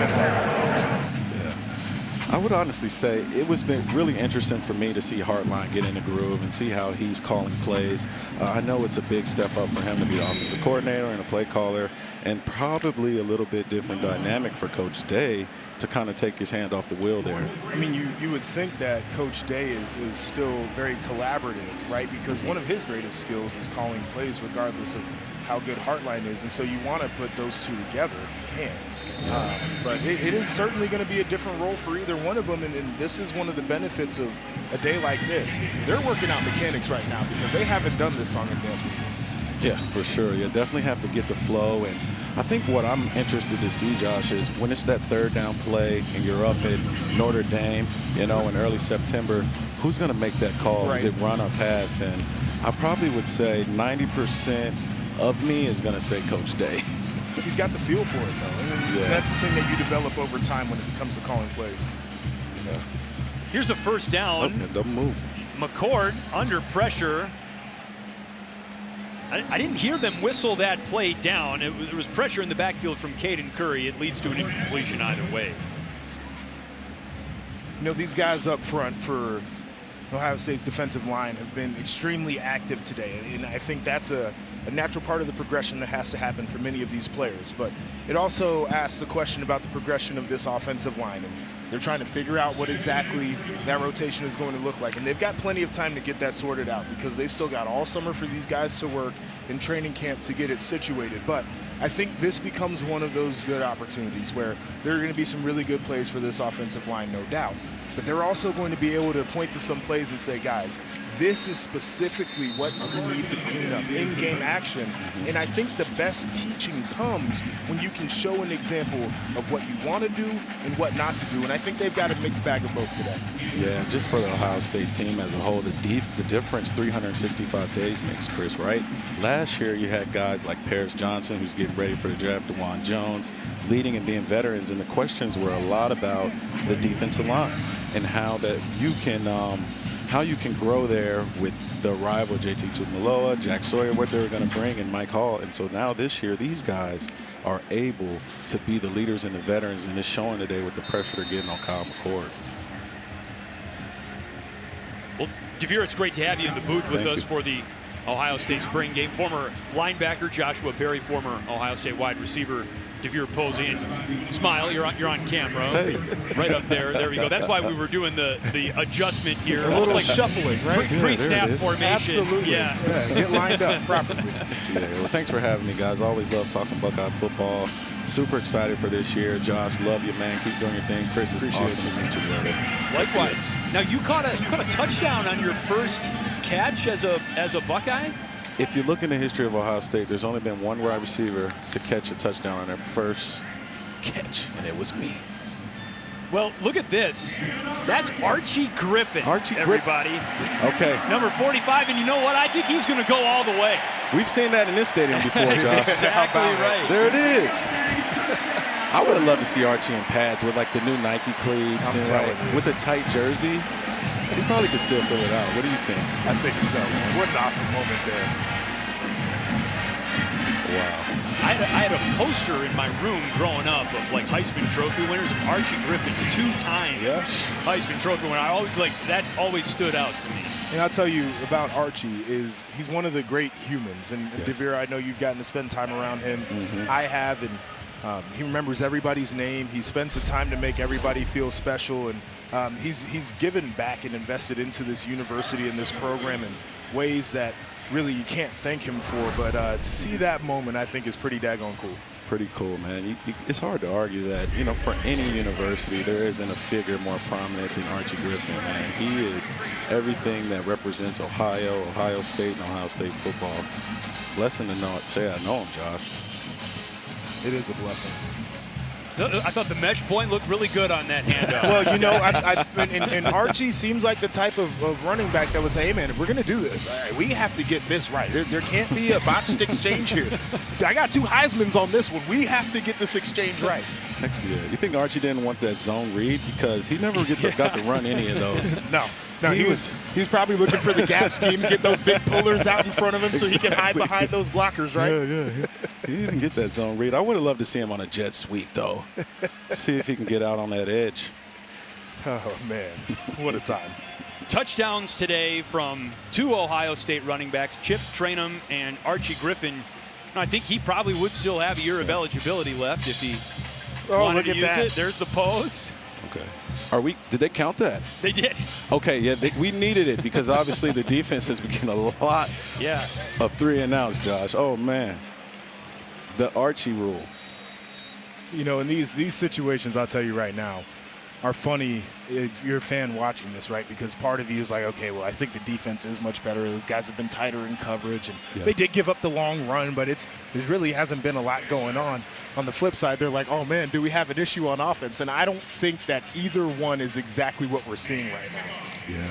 Carnell Tate fielding the punt. Been a lot of talk about his improvement, and I think the black stripe thing, Chris, are you familiar with that? The freshmen have to earn their red stripe, and he's able to do it in record time for any guy. Been here about 5 weeks, and he's working in at the slot with the ones in the spring game. That's pretty impressive, and super excited to see him.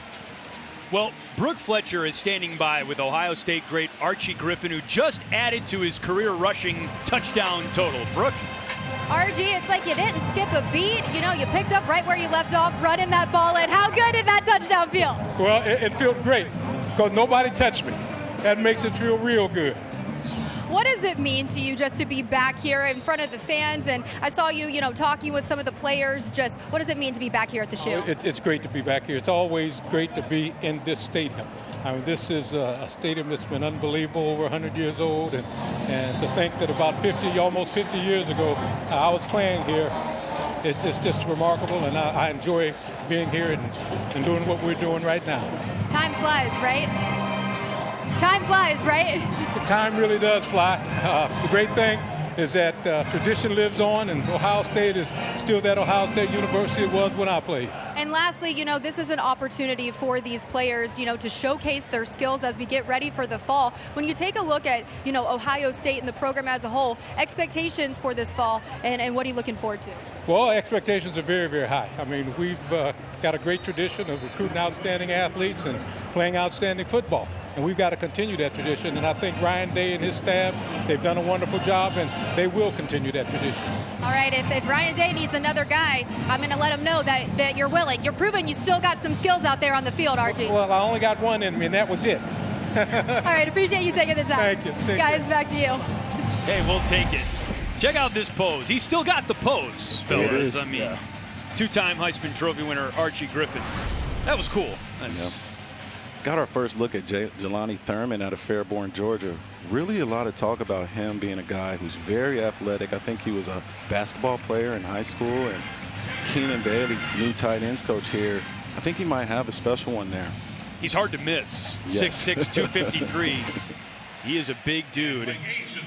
Chase Brecht, by the way, with the last carry for Ohio State.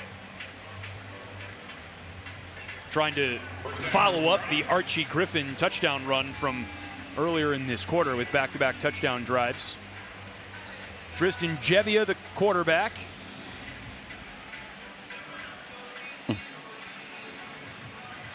Looking for Thurman, but well out of bounds. Second down.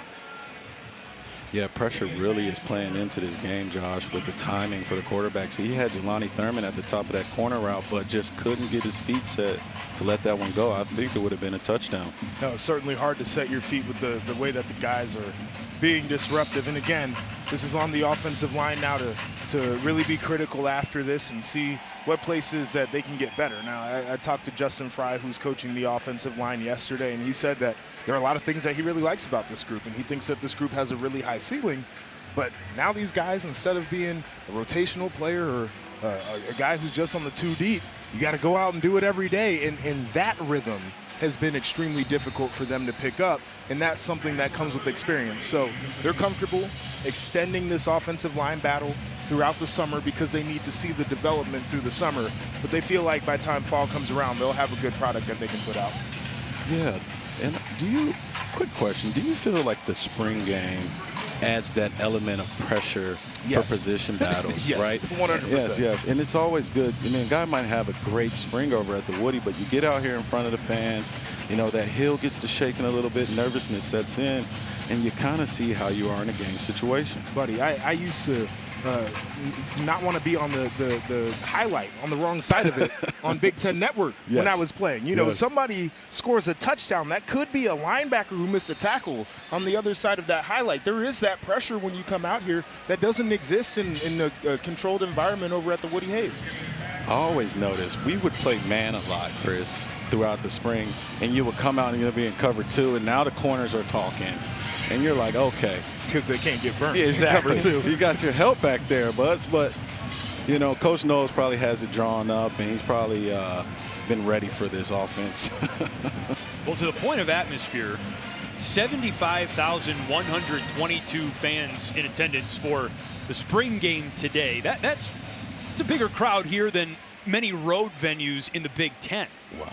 Well, and I'll tell you, the idea of getting into the horseshoe for $7, I think is what people need. Like, some folks can't get here in the fall because it's tough. And so I think a lot of people are excited for that opportunity to be in this historic building. They get the first look at Ohio State. And, Kenyon Gray. It's good. On the inside seam route, it's called a big box fade, where you get the slot corner down and you got to step on his toes and try and beat him like a go ball. You know what? Let's look at some highlights here, DeVere. Tell you what, in this third quarter, this is a flashback now, and who do we got here? Oh, it's none other than our very own DeVere Posey. Almost 2,000 career receiving yards. There's a touchdown in the game. I remember this play against Purdue. There was another And another broken catch touchdown in a game against Purdue, I think in West Lafayette, as I remember. Yes, that was, we lost that game, actually. Sorry to bring up bad memories, but a lot of touchdowns that we can go to for the tape there. You had a great career here in Columbus. Man, amazing time here. Love this place, love this town.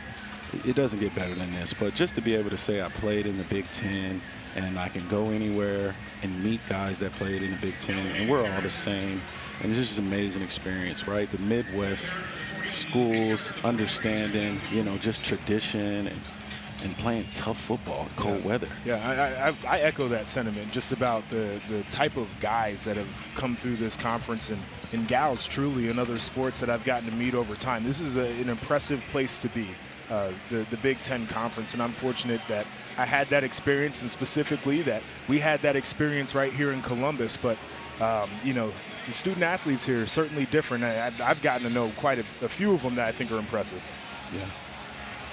That pass is complete, a toe tapper from Jaden Ballard. And DeVere got a receiver up here in the booth. And Joshua and I were talking a lot in the first half about Ballard, and he's had a good game here today. Got any thoughts on Jaden Ballard? Yeah, we saw some flashes from him, as the second half and big blowouts last year. But you really want to see him as a starter and see what he can do. The best part about spring, when guys are nicked up like Emeka Ibuka, and you really don't want to put too much miles on Marvin Harrison, you get a good look at Jaden. And I think he's taking full advantage of it. But Hartline really wants him to be able to put the full package together, right? Be able to run the underneath routes, win in man, find the spots in zone to sit down in, and make the contested catches. But today, that one-hand catch, that toe tap right there. Yes, sir. It looks like he's answering the bell. It's a second down here with the ball 1 yard shy of midfield. Kyle McCord is the quarterback. Ballard is number 9 in the slot at the bottom of your screen. And McCord, on a design quarterback run, is whistled down. The player that had the angle there, Brenton Inky Jones. Now, I know that Terrell Pryor, your quarterback, was a true running threat. Now, I'm not saying that Kyle McCord is a guy who's a true runner, but he is a willing runner. So what kind of edge did you guys see offensively from knowing that you had that extra piece you could use in the run game? Especially on downs like this, 3rd and 5, right, where defense are dropping back, or sometimes teams really underestimate your quarterback's ability to run. And as a wide receiver, you know when you're covered, you know when you can't get open in the zone. And just to see those long legs running out like Terrell had and saving a drive, man, it brings an element to the game that you can't prepare for as a defense. But sometimes you also want to make sure that quarterback stays in the pocket, Josh, and doesn't, miss guys. But it brings another element that defense has to prepare for. That pass is caught by the freshman Tate. I tell you what, just real quick, watching your highlight tape that we just played, I mean, Terrell Pryor, huge. I mean, he was terrifying in the Big Ten. He was an amazing player for Ohio State as well. I would probably say absolutely the #1 athlete I've got to play, share a locker room with, share a huddle with. Talking 6'6", one of the best basketball players in Pennsylvania basketball state history, Division I basketball player. This dude ran a 4.3. He has touchdown highlight catches. This guy is a great player, and just was blessed to play with him for sure. Well, we're blessed to have you in the booth, DeVere. Thanks so much for joining us. Guys. We really appreciate it. Thanks for coming out. And that is the end of the third quarter. That was highlighted by a touchdown run by the GOAT, Archie Griffin. One final gallop in the shoe.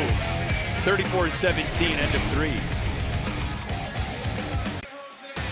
Spring football on the Big Ten Network is brought to you by the USFL. The USFL season kicks off today at 4:30 Eastern on Fox. You are watching Joshua Perry's favorite on-field activity of all time. What do they call those things? Bumper balls or something? I don't even know, but I crack up every time. I can't hardly keep it together right now. And I was back here during the season, and somebody went flying like 5 yards through the air. I mean, just sprawled out, and it was hilarious. It's great every time. Now, I don't think you would be allowed to participate in that? I mean, maybe they would let you, but you probably wouldn't be allowed to wear the ball itself. It's a liability issue. Now, somebody who wouldn't be allowed to participate in this would be James Laurinaitis, who's back on the sidelines here in Columbus as a graduate assistant. Our former colleague. Yes, one of the great guys, but already made an impact in a short amount of time here in Columbus, just from the standpoint of the fact that he's allowed to take some pressure off of Jim Knowles in coaching the linebackers, so Knowles can get involved in other parts of the defense. He's somebody who's known on the recruiting trail. And why wouldn't you know him? He's multiple-time All-American, multiple-time captain here at Ohio State, played a very long time in the NFL, but it's good to see him roaming the sidelines here in Columbus. Another one of the great things about these spring games, especially at a program like Ohio State, it's a homecoming in a lot of ways for the alumni coming back, and there's a shot to Carnell Tate, the freshman, with a touchdown from Kyle McCord in the spring game. Maybe the connection of the future here at Ohio State. And I think this is the one that folks wanted to see. Like, if you're an Ohio State fan, you were coming out here, you wanted to see Kyle McCord specifically throw it to Carnell Tate, because Carnell Tate's a guy that everybody's talked about. We've talked about him on this broadcast, and his work ethic and his athletic ability creates that separation, is able to track the deep ball, and Kyle McCord throwing one accurately right where his receiver can catch it. That is a really good connection right there. Hope DeVere Posey saw that. That was a 37-yard touchdown pass. First passing touchdown of the day for the Scarlet offense. Who knows, maybe we'll get a game out of this yet. 10-point game, 9:09 to play in the fourth. You know, the head coach of the program is an offensive guy, and I think he might have given the green light to the coach of the offense to, maybe get a little bit more creative, to take some more shots down the field. And I think the defense needs to be challenged in that way too, in all fairness. So might be get some of that. Oh, Kyle McCord, one of the front runners to take over for C.J. Stroud as Ohio State quarterback this year. Got it going early with Marvin Harrison Jr. What have you thought of McCord's performance today? I think it's been solid. He's shown me that he's a quarterback who's willing to drop and go through his reads. If he needs to extend the play and use his legs, he'll do those things. I think he's made a couple of young quarterback plays, though, throwing it right into coverage. Can't do those things. You can't do those things because they can end up hurting the football team. But I also think if you are going to do those things, it would rather be right now here in the spring than later on in the fall. So plenty of good things to teach off of. I know he's not going to be satisfied with his performance coming out of here, which is going to make him compete throughout the summer. But overall, it would be hard for me to say that I'm not pleased with some of the things that I can project based off of his performance today. There are his numbers: 17 of 32, 180 yards and 1 touchdown. And we take this opportunity to remind you that Justin Fields, in his spring game in 2019, was 4 for 13. He threw for 131 yards, but 98 of those came on one play. So, I mean, we do so much of this. Let's draw a conclusion from what we see out of, one Saturday of many practices. And the reality is, this is not truly what can happen in a game. Like I've been saying, offense certainly doesn't look like the creativity we typically see. Offensive line obviously still coming along. They'll be better by the time the fall gets around. We're not seeing him with his full complement of weapons. This is as hard of a situation as he's probably going to face here today than he will all season long, just based off of some of the factors that are naturally working against him. We've gone to a running clock in the fourth quarter. Chase Brecht, the running back, motioned out of the backfield. Tristan Gebbia is the quarterback. Looking for Brecht, and it was nearly, no, it was caught. Oh my gosh, Brecht with amazing concentration catches that ball at the 44-yard line. I think this is one of those where I just got to chalk it up that this was a pretty good play all around. First off, that's a hard pass to make. That's a long throw, and it got there pretty quick. Now, the break on the football, I believe that was Kai Stokes. That was a good break on the ball. That's one that you would want to take away. But the concentration to finish the play there at the end, like there's all things there I could say, like thumbs up, guys, pretty good competition right there. Good to have the win-win play as Brecht much more conventional on the ground that time. Greeted by Inky Jones and others.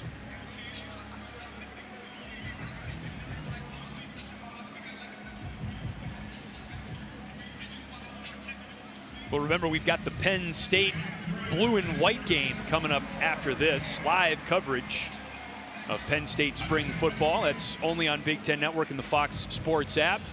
Matt McGloin, Matt Millen, Connor Onion from Happy Valley. I know some Ohio State fans are probably going to stay on that one just to see what's going on in Happy Valley. You know, you're hearing about this team that's going to be pretty good this year, and from my projections, I think that they should be. And this goes back to the concept that I talked about at the very top of the broadcast, where it seems like the conference is improving around Ohio State. We've seen what Michigan's program has been able to build the last couple of years. Penn State is going to be good this year. I think Michigan State's really trying to find that way to regroup right now. But you look over at the West as well. Brett Bielema had Illinois rolling. We know what Nebraska and Wisconsin did this offseason with the hires that they made, showing that they want to be more competitive. This is a conference that is really enhancing its profile right now, and Ohio State is aware of that, hence why they've been preaching competition all year long. And with USC and UCLA coming into the fold in the not-too-distant future, I mean, the profile of this conference really continues to rise. And it's had Ohio State as a standard bearer for much of that. That's in and out of the hands of Tate. Might have heard footsteps there. He had 3 guys closing in on him. It's a vulnerable position to be in as a wide receiver.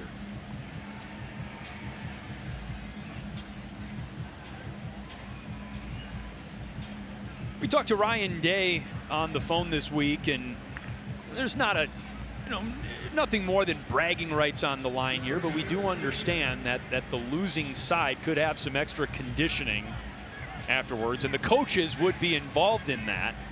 It's always fun to see my coaches run, especially when they were on the other sideline, you know, so. Caleb Brown the catch there. The bragging rights, I think, are always so much fun. I remember when I was playing here, we would have to walk back to the facility, and folks that aren't really aware of the location of the Woody Hayes Athletic Facility from the stadium, it ain't a short walk. And so we'd have to walk back, and then the winners would be already at the team barbecue eating steak, and losers would have Franks and beans, and it wasn't a great day. Man, that would stay with me for a long time. It stayed with me.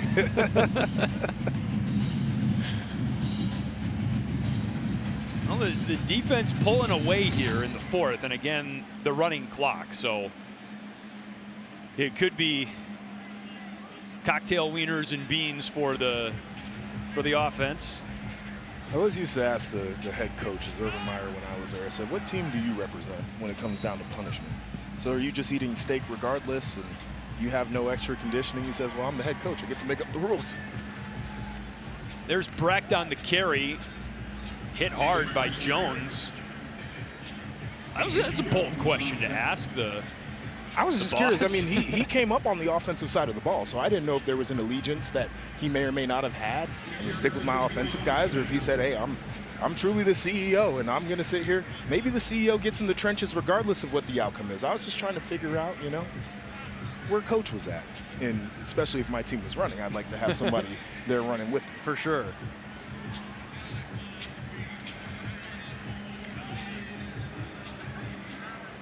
Brecht stays in play and is gang tackled about a yard shy of the first down.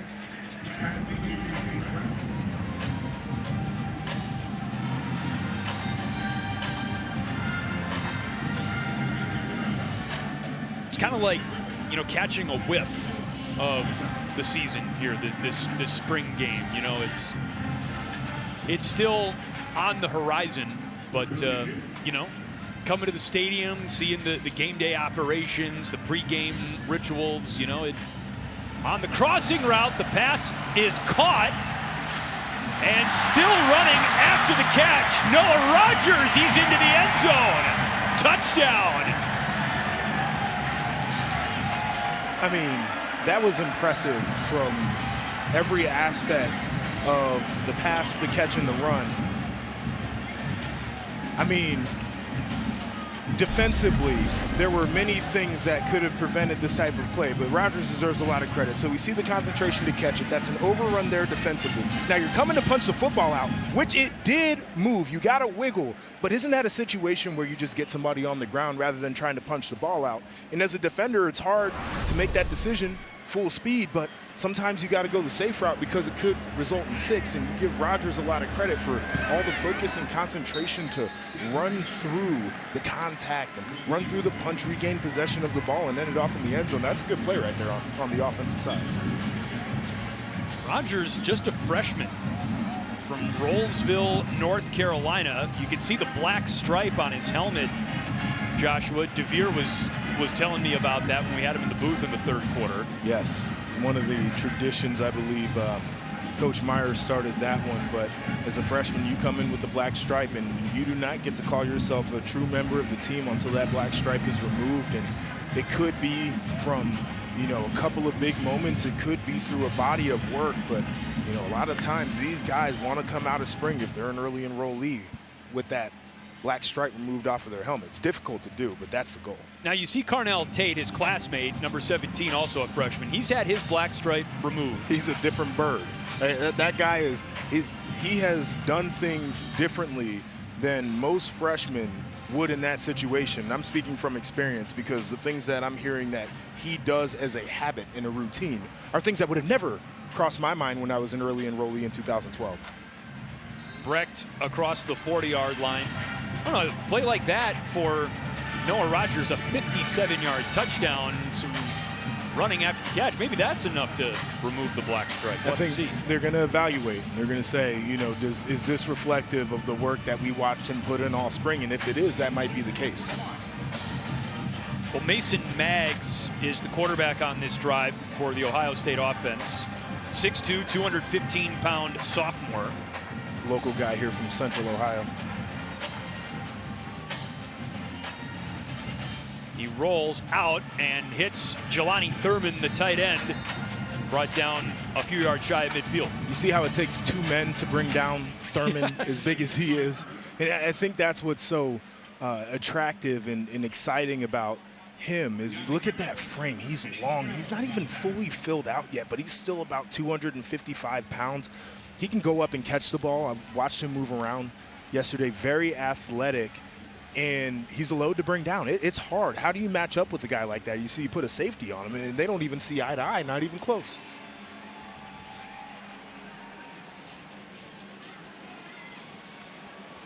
Good hands by Thurman there. It's good concentration, too. He knows he's got to focus because he's going to feel that contact from the defenders. They're going to want to put hands on a man as big as him. Who's a guy, either a teammate or an opponent in the Big Ten, that you were like, man, I don't really want to tackle this dude? Ezekiel Elliott was the hardest runner I've ever met. He runs like he's mad. It's extremely violent. It was a violent brand of running. And I was in practice. I'm like, Coach, don't make this a live drill. Chase Brecht running hard on what appears to be, hold on, maybe not quite the final play just yet of the Ohio State spring game. We did see a timeout in the first half.